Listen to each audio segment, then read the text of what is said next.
lokaci yanzu na shige cikin tafarkin so. A yau dai gamo da ke Hafsa sahiba ta kina a ruhina.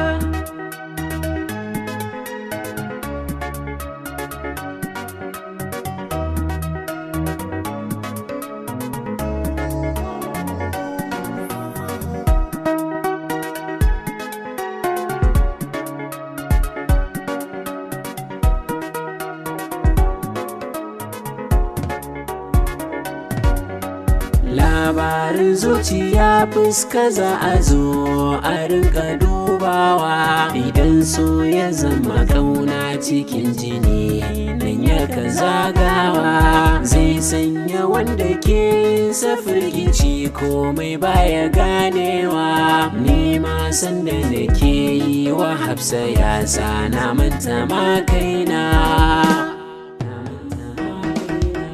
Kallon da na yi wa Hafsa farar ɗaya ta sace kalbina, nan take zuciyata ta hauɗimi ta fara damuna.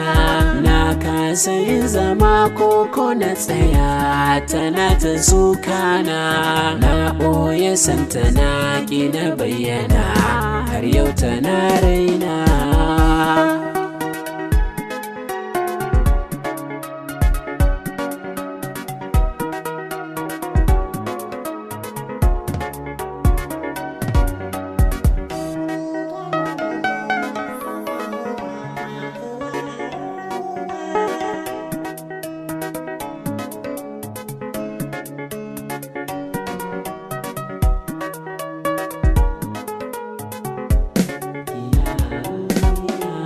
Kallonka in tana yi kasanta yi daban da 'yan mata. Ga nutsuwa wurin Hafsa ba ta shirme cikin kalaminta. Komai in za ta yi za ta yi a nitse, kun ji tsarinta. Allah ya bani ke Hafsa rayuwata na cika burina.